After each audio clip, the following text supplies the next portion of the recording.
Welcome to the deep dive. Today we're really digging into something fundamental. We're looking for accountability, maybe even a bit of a reality check. Definitely. We've pulled together some really powerful sources: management philosophy, ancient stoicism, performance psychology, quite a mix. Yeah, and what's fascinating is how they all seem to point to this one single relentless truth. You could almost call it an unforgiving equation. That's a good way to put it. An equation that defines, well, not just how you perform in your job, but really your integrity as a person. It boils down to this simple, maybe uncomfortable idea. You play the way you practice. Exactly. Our sources are pretty clear on this. It's like the core thesis of character development. Right. What you do habitually, privately, when, no one's watching. Mm-hmm. That's precisely what dictates how you'll perform when the lights are on, when the pressure is really high. So that's our mission for this deep dive. We want to unpack why there isn't some, I don't know, magical reserve of character or skill that just shows up when you need it most. Right. If you haven't practiced it, if you haven't built it into your habits, it's not going to be there. We're aiming to provide some clear, maybe actionable frameworks. How do you actually convert that passive hope, I hope I do well, into real committed action? We'll trace this principle through, I think, 4 key areas: how Yeah. we make decisions, the actual words we choose to use, the discipline of preparation, and then how we kind of integrate all of this. Into a cohesive self, right? So it's not just separate tricks. Exactly. And look, this isn't about minor self-help tweaks. We're talking about potentially restructuring how you approach your intentions versus your actual outcomes. Recognizing that your daily routine, the mundane stuff, is basically a rigorous rehearsal for your future. Couldn't have said it better. It is the rehearsals. Okay, so where do we start? Let's begin with maybe the most fundamental practice that separates action from inaction, decision-making. All right, Peter Drucker, the management guru, right? He made this really interesting, almost harsh distinction. He did. He argued that most people, maybe even unknowingly, practice making wishes, not actual decisions. Wishes. How so? Well, they go through the motions, they say they've decided, but they sort of refuse to do the hard, detailed work needed to make that decision real, tangible. And that refusal, that's the Yeah. key, isn't it? Because it means you're actually practicing avoidance. You're not practicing commitment. Precisely. For Drucker, the definition of a real decision was strict. It wasn't just declaring something, it was fundamentally a commitment to action. He had that quote, didn't he? Something about hope. Yes, it's crucial. He said, a decision is only a hope until carrying it out has become somebody's work assignment and responsibility with a deadline. Wow. Okay, so no assignment, no responsibility, no deadline, no real decision. Just a hope. So if you say, okay, I'm finally going to start saving, or a whole leadership team declares, we're pivoting our strategy next quarter, Yeah. but then nothing. No plan, no names, no dates. You haven't actually decided anything. You've just practiced making a hopeful statement, maybe an impressive sounding one. And that's practicing the performance of intention. It probably feels good for a moment, like you've achieved something. It does. You get that little dopamine hit of feeling decisive. But there's no actual friction, no forward movement generated. So if you make a habit of this, treating big goals or strategic shifts as just announcements. You're practicing the appearance of leadership, the appearance of decisiveness, not the substance. And then what happens? When a real crisis hits, market crash, personal emergency, something needing immediate focused action. You perform exactly what you've practiced. Which is? Impressive words, maybe some hand-wringing, and zero effective follow-through.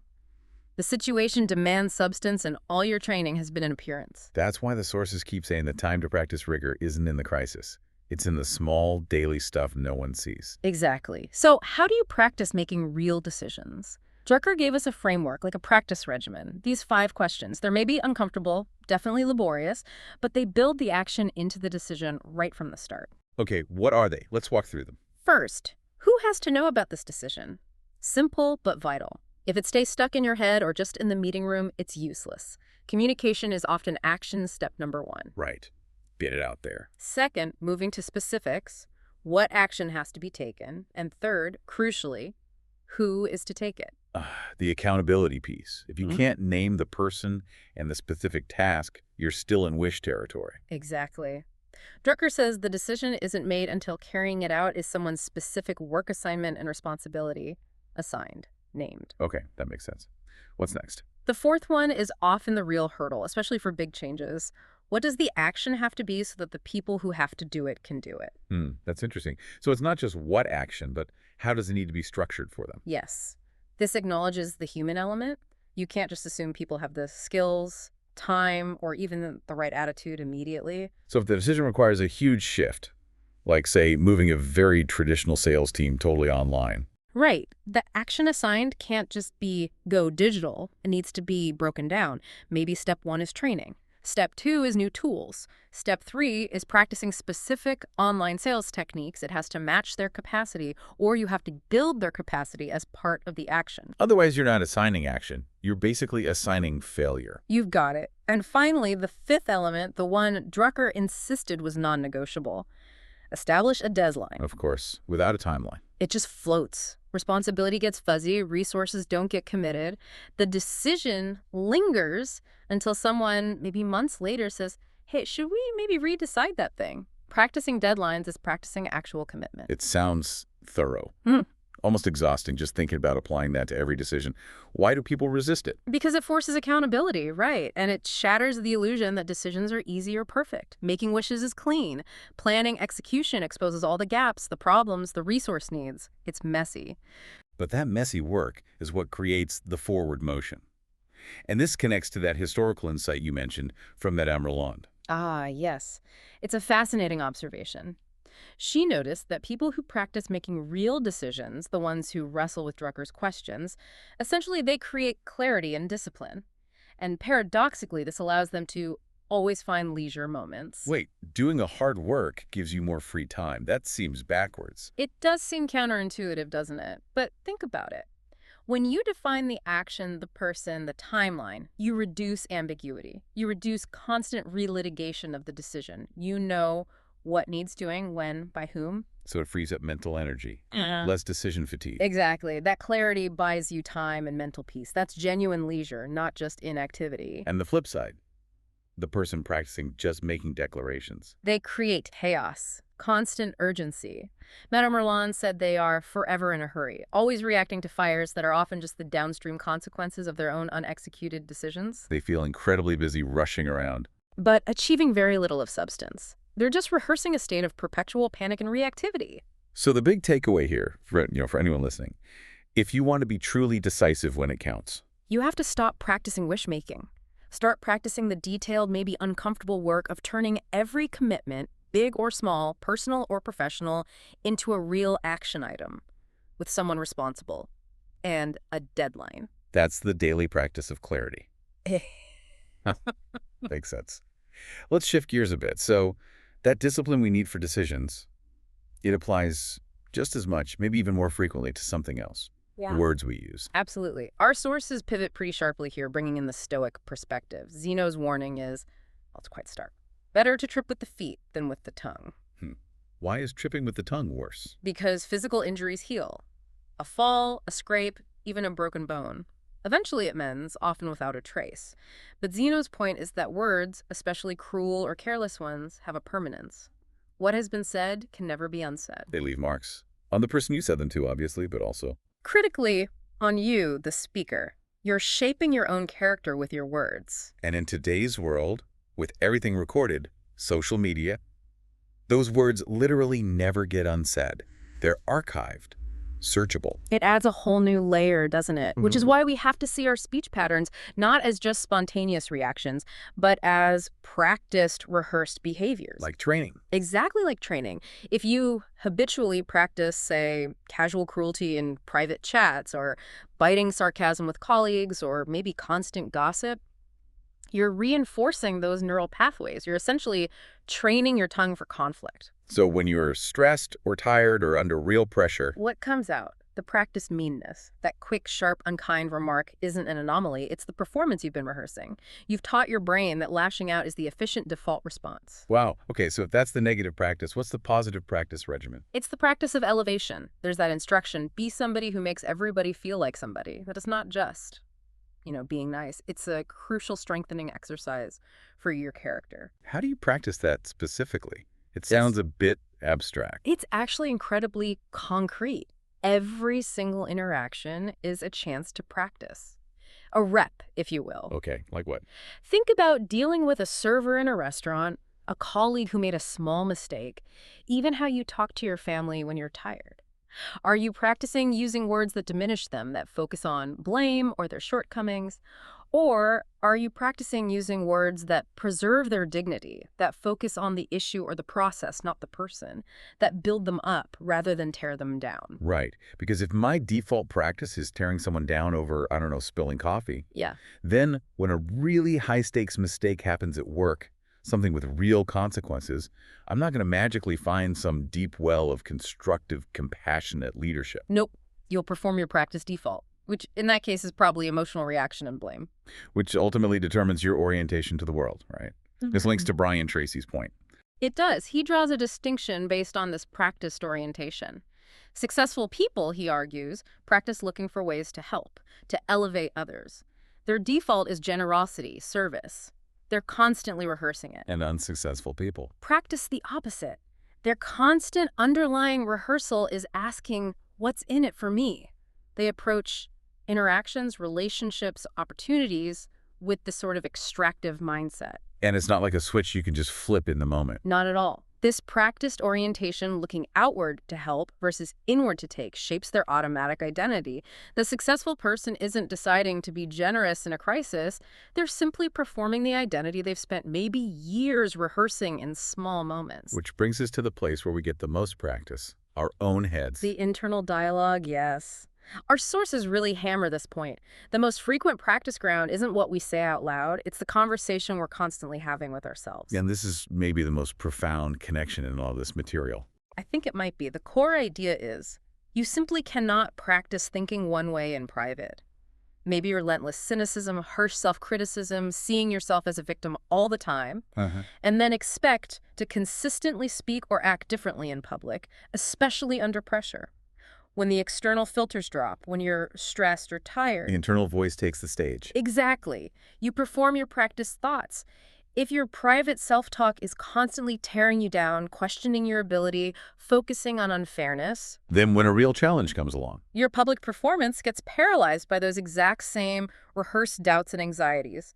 You've trained your internal saboteur very, very well through constant practice. so the mandate then is you have to choose how you think. We can and must decide how we choose to think. That's the assertion. And it's not about, forced positivity or ignoring reality. Right. It's about recognizing that things like resilience, grit, problem-solving focus, these are cognitive habits. They can be practiced. So right now in your head, you're either practicing resilience or you're practicing defeatism. And one of those is going to show up when the stakes get high. It demands we become like disciplined editors of our own internal script.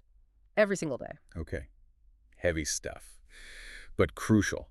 Let's move from the internal world to external preparation. So we've talked about practicing decision rigor, practicing constructive internal and external speech.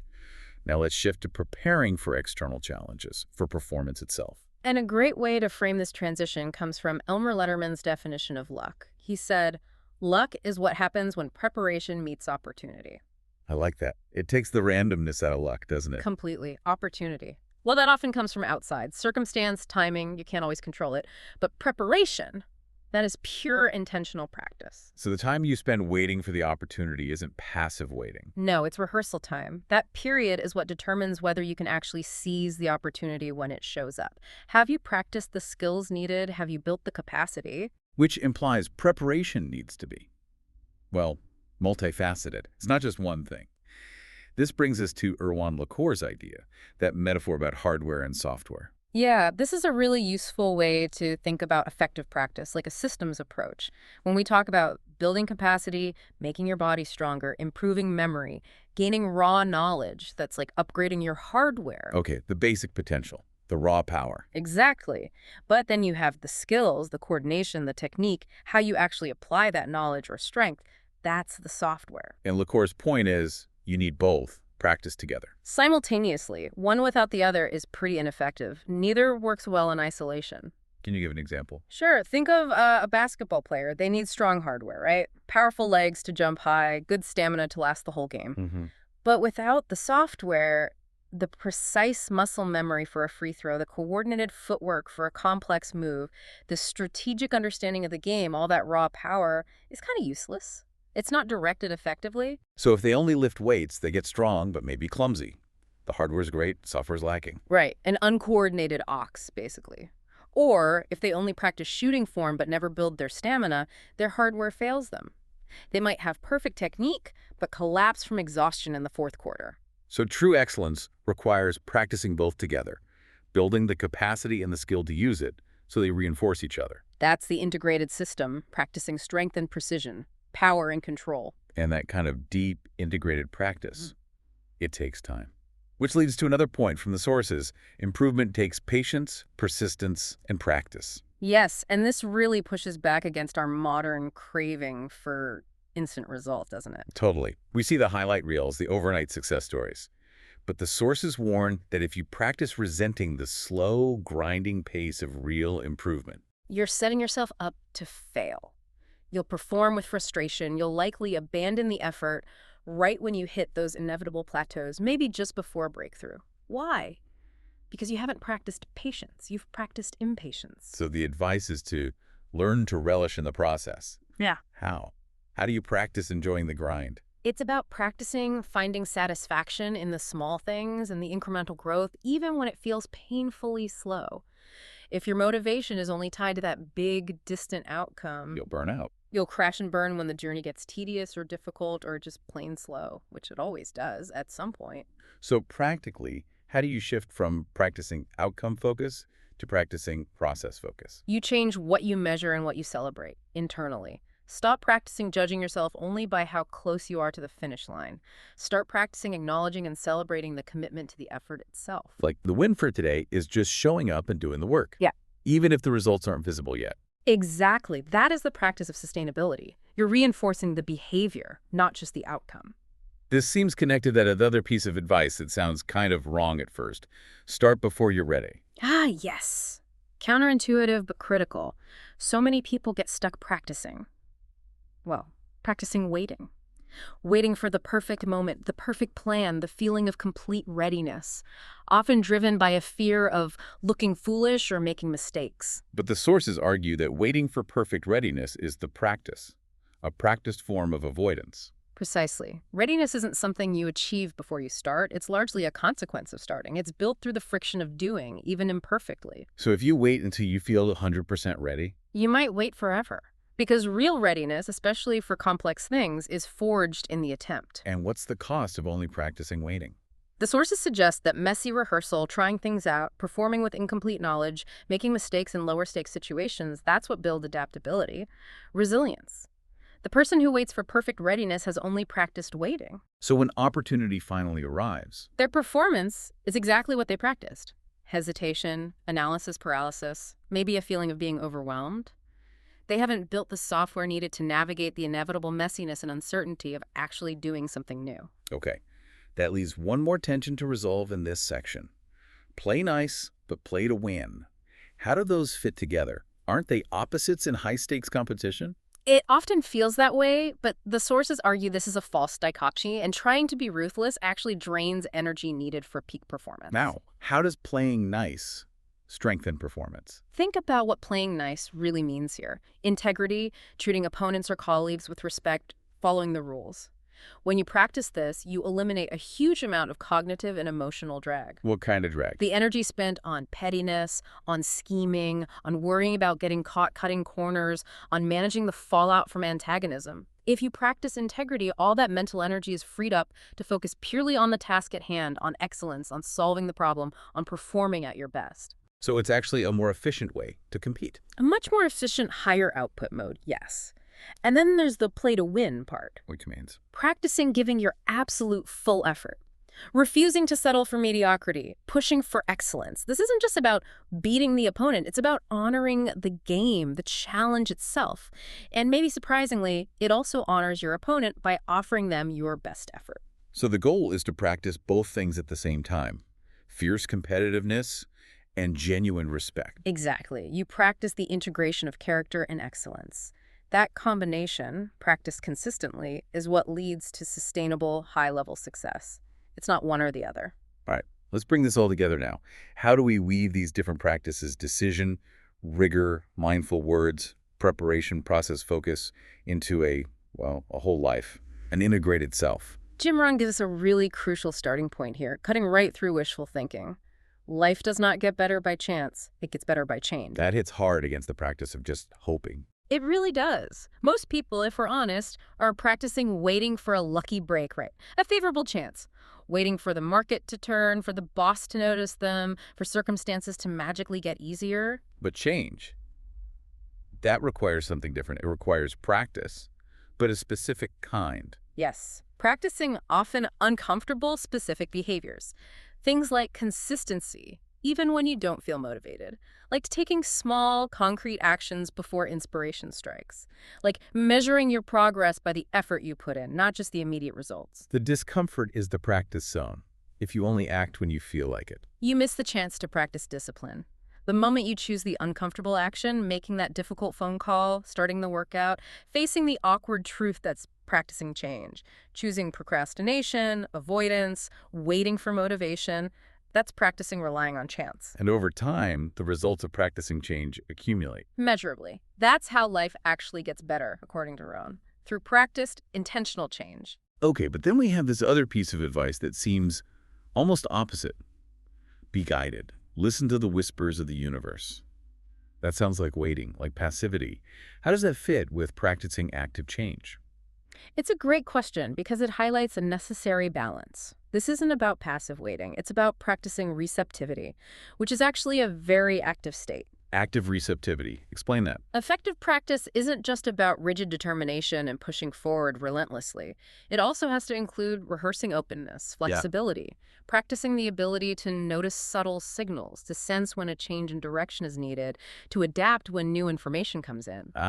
So if your only practice is push through, head down, you become brittle, inflexible. Exactly. You develop tunnel vision. When a crisis hits or a better path emerges, you might miss it entirely because you haven't practiced listening or adapting. You've only practiced forging ahead on the original path, even if it's leading off a cliff. So you need to practice both conviction and the awareness to adjust that conviction when necessary. That's the balance. And this need for balance extends to our physical selves, too. The sources remind us that effective practice has to be rhythmic, sustainable. Think of that old saying, after lunch, sleep a while. After dinner, walk a mile. What's a practice wisdom in that? It represents practicing rhythm, understanding the need to alternate periods of intensity or activity with periods of rest and restoration. It also treats physical well-being not as an afterthought, but as a foundational practice. So ignoring your body, pushing through exhaustion constantly, that's bad practice. It's practicing unsustainability. If you treat rest, sleep, movement as optional chores you can skip until you break down, guess what performance you'll deliver under real, sustained pressure? The breakdown. Right. Your hardware and software can't stay optimized if you don't practice maintaining them through rhythm and restoration. It's about the long game. This holistic view integrating mind, body, action, words. Yeah. It leads to a final, really critical point about the danger of trying to live compartmentalized lives.